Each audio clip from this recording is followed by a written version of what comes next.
ইরানের ডুমসরের নমুনায় টালমাটাল যুক্তরাষ্ট্র। মধ্যপ্রাচ্যে যুক্তরাষ্ট্র ও ইসরায়েলের সঙ্গে ইরানের চলমান সংঘাত নতুন মাত্রা পেয়েছে। গত 28 ফেব্রুয়ারি শুরু হওয়া এই সামরিক উত্তেজনা টানা কয়েক সপ্তাহ ধরে অব্যাহত রয়েছে।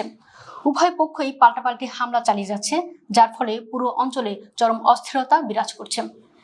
তেহরান থেকে ছোড়া ব্যালিস্টিক ক্ষেপণাস্ত্র ও ড্রোন হামলায় প্রতিদিনই কেঁপে উঠছে ইসরায়েলের নিয়ন্ত্রিত বিভিন্ন অঞ্চল এবং মধ্যপ্রাচ্যে অবস্থিত মার্কিন সামরিক স্থাপনাগুলো। জবাবে যুক্তরাষ্ট্রও আকাশ ও স্থলপথে পাল্টা অভিযান চালাচ্ছে। এতে ওয়াশিংটন ও তেল আবিব উভয়ই চাপে পড়েছে বলে বিশ্লেষকদের ধারণা। সংঘাতের শুরুতে 5 মার্চ যুক্তরাষ্ট্র তাদের পারমাণবিক ক্ষমতা সম্পন্ন আন্তঃমহাদেশীয় ব্যালিস্টিক ক্ষেপণাস্ত্র মিনিটম্যান 3-র পরীক্ষামূলক উৎক্ষেপণ করে। এই ক্ষেপণাস্ত্রকে ডুমসডে ওয়েপন হিসেবে অভিহিত করা হয়।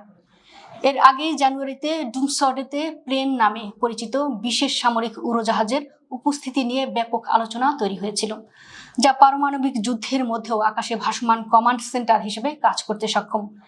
এই প্রেক্ষাপটে সংঘাতের 35তম দিনে শুক্রবার 3রা এপ্রিল ইরান যুক্তরাষ্ট্রের সামরিক শক্তির উপর বড় ধরনের আঘাত হানার দাবি করে। ইরান সামরিক বাহিনী জানায়, তারা একাধিক মার্কিন যুদ্ধবিমান, ড্রোন ও হেলিকপ্টারে সফল হামলা চালিয়েছে। প্রথমে ইরান দাবি করে তারা যুক্তরাষ্ট্রের 5ম প্রজন্মের যুদ্ধবিমান F-35 ভূপাতিত করেছে, তবে পরবর্তীতে জানা যায় সেটি সম্ভবত F-15 যুদ্ধবিমান ছিল।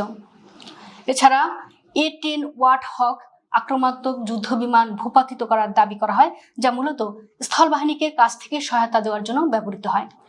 ইরানের দাবি অনুযায়ী মাত্র 24 ঘন্টায় একটি F-15 যুদ্ধ বিমান ধ্বংস, একটি F-16 ক্ষতিগ্রস্ত, 2টি HH-16W হেলিকপ্টারে আঘাত, একটি A-10 ভূপাতিত, 3টি MQ-9 রিয়াল ড্রোন ধ্বংস, একটি লু-2 এবং একটি হার্মিস ড্রোন ভূপাতিত করা হয়েছে।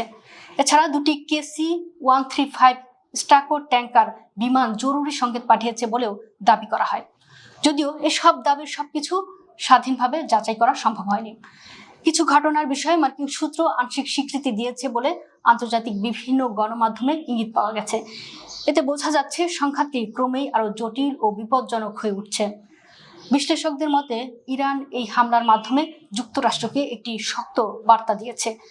যে কোনো বড় ধরনের যুদ্ধ শুরু হলে তা দ্রুত নিয়ন্ত্রণের বাইরে চলে যেতে পারে এবং ভয়াবহ পরিণতি ডেকে আনতে পারে, যা ডুমসডেতে পরিস্থিতির সঙ্গে তুলনীয়।